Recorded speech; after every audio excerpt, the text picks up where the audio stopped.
Hello, I'm Ina and I have the flu. But also I do art stuff and things. But remember the flu? Well, it came back with a vengeance, didn't it?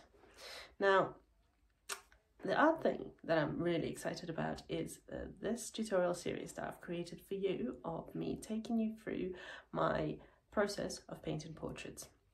And this is the portrait that we're going to be painting all through the series, step by step. And this episode is all about line work and setup. Now, before we begin, what are my credentials? Well, they're simple. I love painting portraits, and I painted over 60 in the last 12 months. These are just some examples.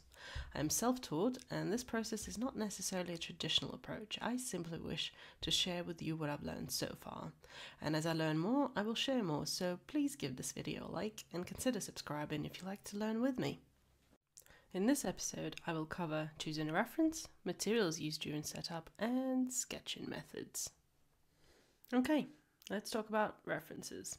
And although I chose this aesthetic shot of a model in the studio, we are talking photographs. As a beginner, right reference is so important, as it's going to set you up for success. Equally, picking a wrong reference might set you up for failure, and you might even think that it's you. And it is not you. It's most likely the reference you picked. So hold off from reaching for your favourite shot of Nana just for a second. Look at these two photos. Which one do you think would be easier to paint? If you thought the one with all the shadows, then you're correct. And if you thought the other one, well, I'm glad we're having this conversation. You see, photographs with sharp and deep shadows are easier to recreate. They're broken down into more elements, they define the features and dimensions of the face and provide a point of interest and drama. Now, photos that contain no shadows are very hard to paint because you have to imagine most of the features that are not visible, like the skeletal structure and curvature of the face, the nose, and it's much harder to create a likeness. As a quick demonstration, I converted this image to black and white and overexposed it. You can easily see a recognizable face outline. This is basically a structure for your portrait, and this is what happens if you do the same to the other one. It's completely flat. Okay, for a cartoon character, I guess. You might be wondering, but where do I find these references? Good question. Lots of options. You can take a photo yourself.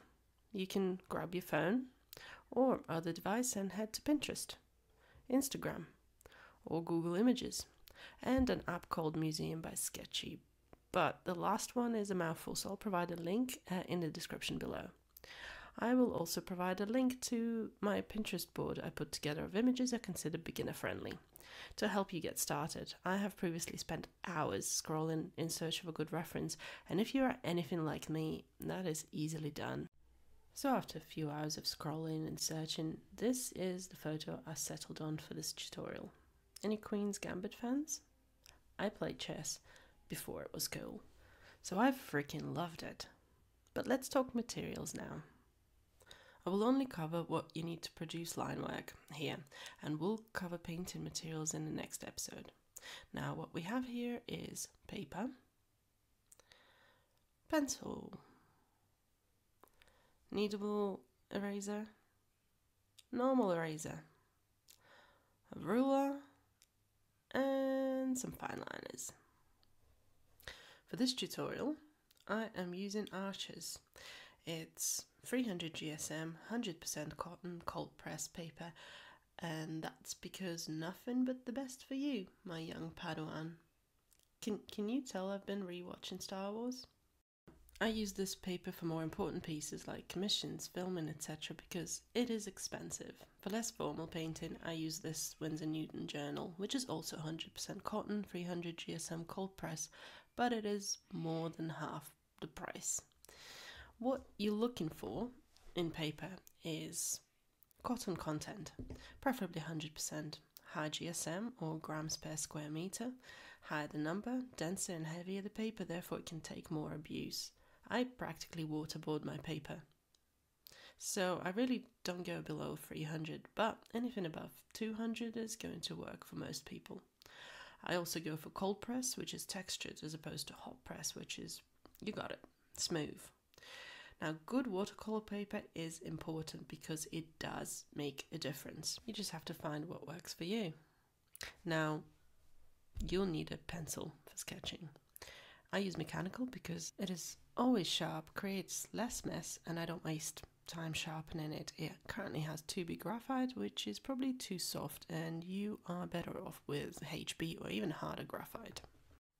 I use this kneadable eraser for lifting graphite off large areas quickly, and then I go with a normal eraser to remove whatever remains.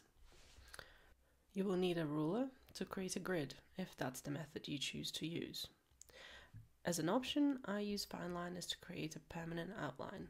This is a stylistic choice. You don't have to do it. You can just stick with light pencils outlines. But if you do, you need to make sure that whatever brand you're using is waterproof or water resistant for obvious reasons. I currently use these outline fine liners in a micron, and I think they are as good as each other. However, micron is archival ink, so it will last forever. I'm going to use 0.5 for outlining the head and hair and 0.2 for features and detail. Okay, on to sketching methods, and there are 3 main methods that I use to create line work: freehand sketching, the grid method, and tracing. Now wait for the explanation before getting outraged. There's also projection, but I have never used it, so can't say much on the matter, except that there's an app called DaVinci Eye that people seem to like. Now, freehand is self-explanatory. It's simply sketching by eye. Often I would try and sketch freehand before I do the grid, and if it is successful, I go with it. If I am struggling, I will abandon it pretty quick and use a grid. This is if I'm painting. If I am drawing, then I will persist. And here's some drawings that I did freehand. It's a whole other thing. So when I am painting, which is all the time at the moment, the painting is the point. So I do not want to spend hours drawing. I just want to paint, damn it. And that's where the grid comes in. I start by setting it up on the paper. I measure out 2.5 centimeters along the top and then somewhere in the middle, to ensure that the lines are straight, and then I do the same along the side. This grid works for me, but you can adopt your own depending on the size of the paper you use and how much assistance you need sketching. Obviously, smaller squares will break up the reference more, which will be easier to recreate. And remember that you will need to be very light with your lines, as you will be removing them. Now that we've set up our grid on the paper, we need to apply a corresponding grid to the reference. There are 2 ways this can be done. I mean, there might be more, but these are the 2 that I know. You can print the reference and draw the grid on it. I don't use this method because I don't have a printer. I use an app on my phone that is called, surprisingly, The Grid. It's a free app and it's very basic. You upload your photo and it applies the grid to it. It's that simple. You do need to play around with settings a bit when you use it first, but once you set it, it will keep your settings. First, you choose the grid type. Now mine is square, set columns only, which is a set number of columns and square cells, i.e. the same height and width. The amount of math I would have to apply to figure out corresponding rectangular cells is too much math. You can change the color of the grid. Mine is red. I find that is most visible without interfering with my perception of the reference. I set my grid to line width 1 because thicker lines make it harder for me to perceive the reference as a whole, and I also like seeing cell labels because sometimes I get confused. The good thing about the virtual grid is that you can zoom in, and now all that is left to do is recreating the outlines cell by cell. So the pink art elephant in the room, tracing. Believe me when I say that there is a time and a place for tracing. Obviously, if you are tracing a drawing in its entirety and passing it off as your own, well, that's bad, okay? Don't do it. There are acceptable instances of tracing, especially in portraiture.